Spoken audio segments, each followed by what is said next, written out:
Good morning, everybody. Dave Wild here, and I'm doing a video to show you how to play Galaxy Zento. And it is really not a hard game to learn to play. This is the edition based on my characters in Chessmen Opening Moves, which is my first novel. This has been a long time coming, so it really is very exciting. But this is an adventure game for 2 to 6 players, ages 10 and up, gameplay for about 30 to 60 minutes.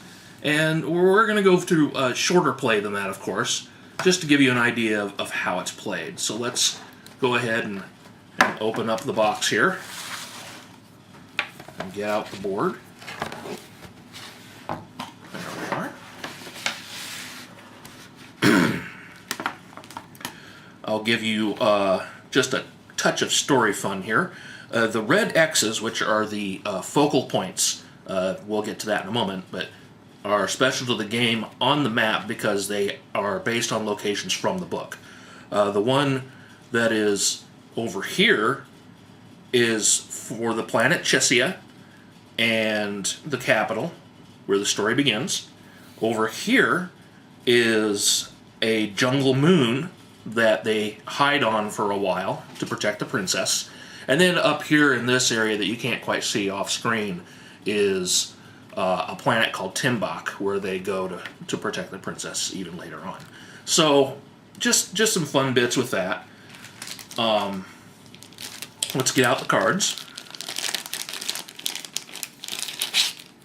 I'm going to use dice for counters. The game comes with a cool set of purple counters, but I'm going to use dice for my counters today, just to make things cleaner and easier. We're going to separate our cards. We have player characters. We have goals, we have spells, and then of course we have the main deck.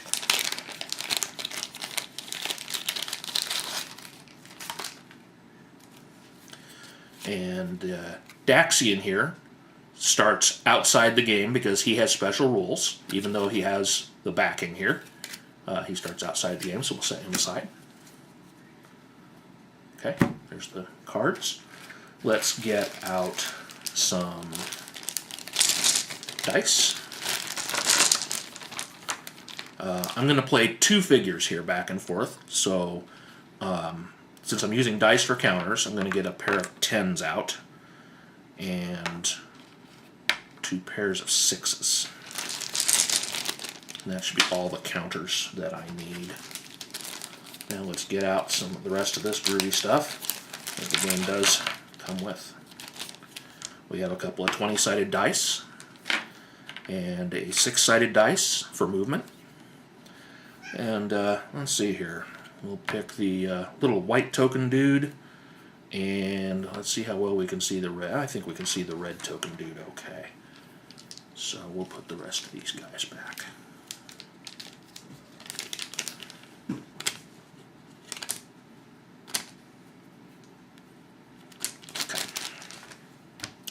All right, I'm going to move some of the dice and stuff out of the way. I'm going to, we're going to hold on setting up where our dudes are at because we need to take and give our deck a shuffle.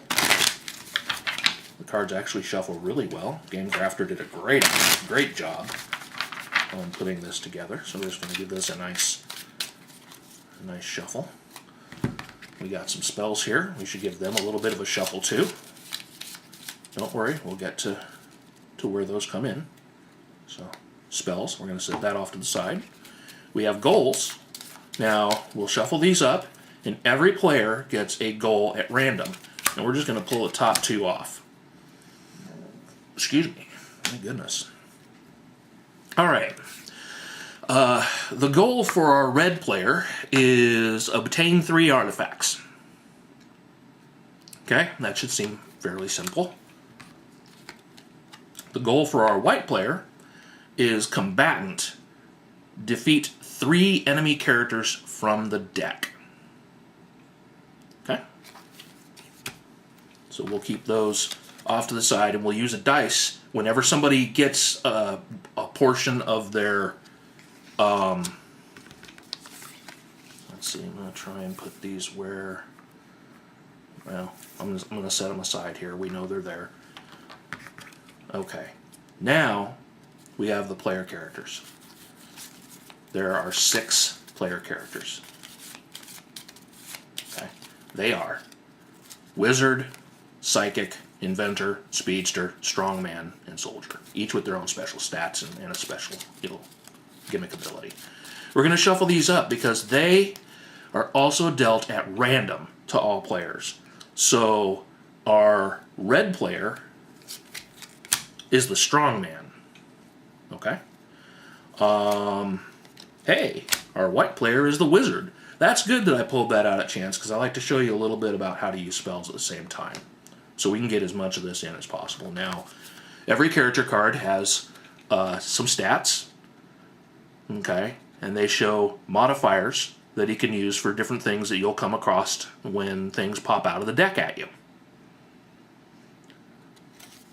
Now, there's attack, defense, recruit, spell use, traps, and evading for evading enemy characters or creatures. Okay? And the Strongman has a bonus of +5 in combat against beasts or monsters. The Wizard, his bonus is that he can draw and play spells. Okay? Now, how did I do that? I just lost track of which color was which. That's terrible. All right.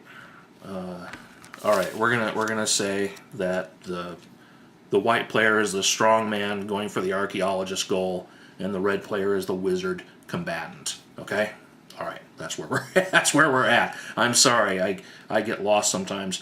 Normally, you start by each player starts at the edge somewhere, and let's see. I think you can kind of see. I'm going to start from an edge here. Good. You can see that. And they shouldn't start within 6 spaces of each other, but I want you to be able to see them. Okay, and I want you to kind of be able to see the deck. There. All right, so we decide who's going first with a dice roll. So, you know, is our Strongman going first? Well, he gets a 5. Okay, they both get a 5. I tell you what, we're not going to screw with that too much because I've had problems with that. We're just going to say that our Strongman gets to go first. And what happens is we roll a dice for movement. He may move up to 5 spaces. He does not have to move all 5 spaces. We're just going to show you what happens when he moves. So 1, 2, 3, 4, 5. Now, every time you move, for a regular move, you flip over a card from the deck to see what just happened. And I just realized I forgot something. We have to select alignment for our players. And we're going to say that the Strongman's a good guy and the Wizard is evil. Okay? Good, evil. It is important, and here's why.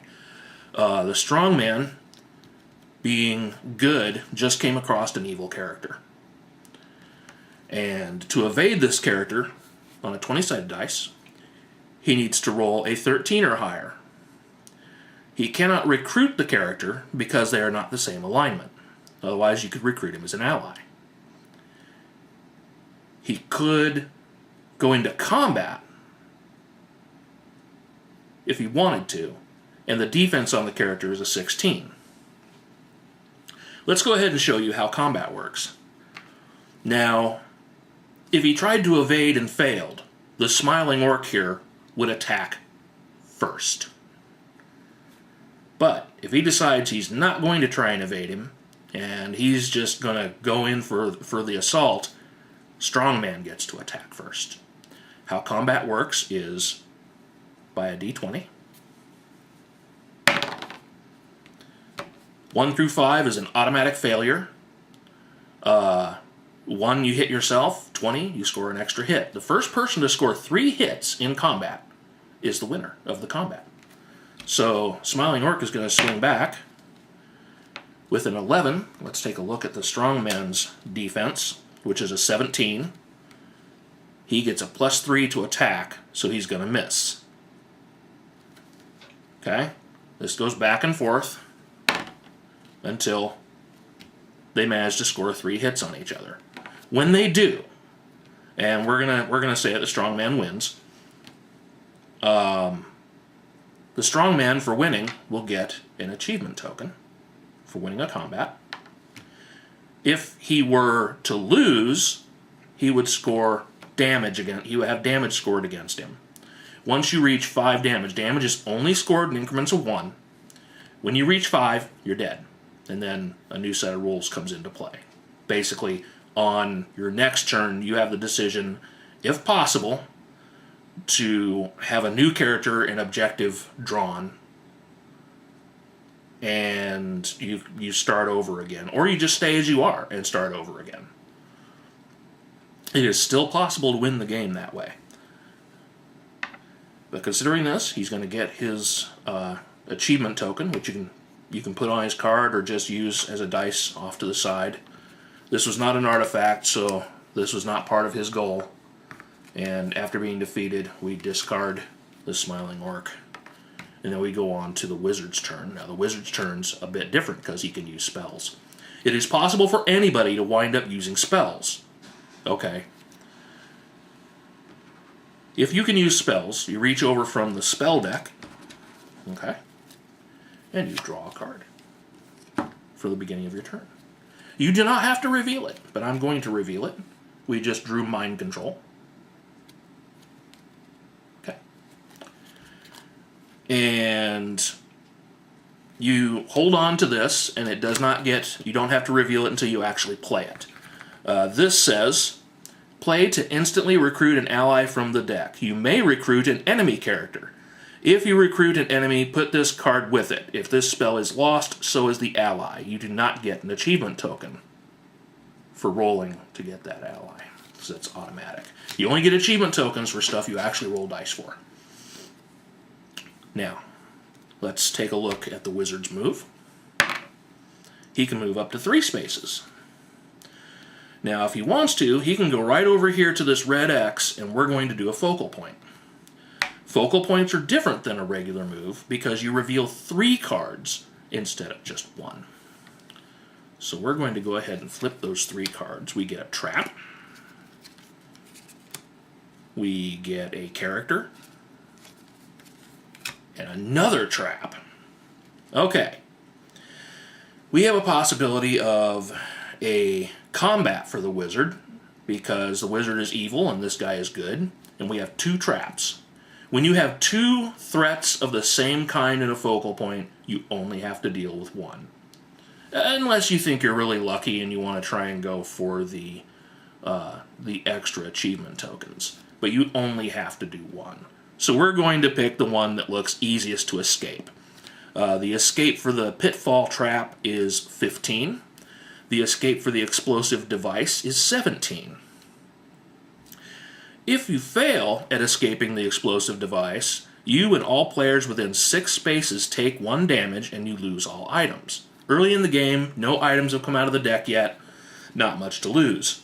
If you wanted to be a dirty player, oh come on, it's not that dirty, you could try this knowing that since your opponent is close by, they'll take damage too if you fail.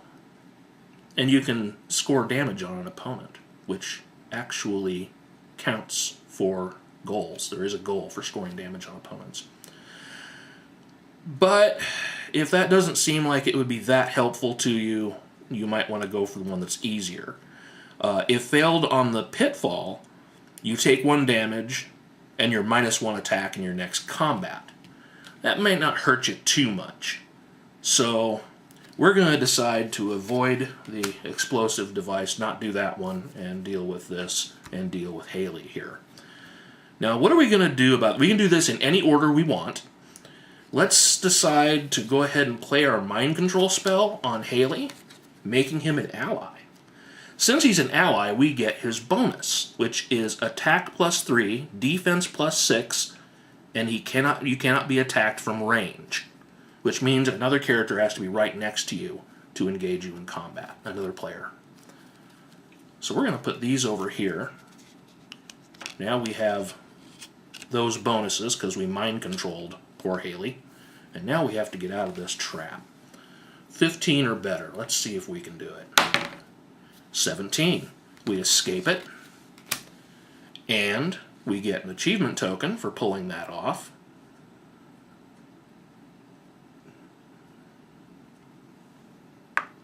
There we go, achievement token. Now, the achievement tokens you can spend to boost modifiers at any time for any dice roll. At any amount. You don't have to use them all. You can use one at a time. You can gather them up until it's your winning move at the end of the game. Any way you want to do it. That would end his turn.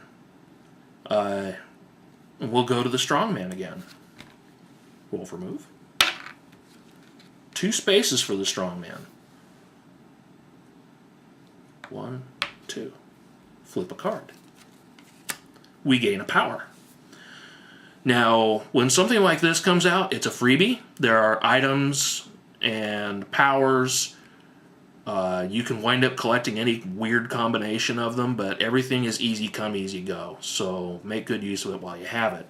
This is the power of Stat Mimic. May use the base stat of any player within 8 spaces instead of your own. Nice. So we're going to put that with him. And let's see. He can use... He could use, let's see, Recruit, which is better than his own. So he can use a Recruit of +5 instead of +2. And that's a bonus for obtaining an ally with a 20-sided die roll.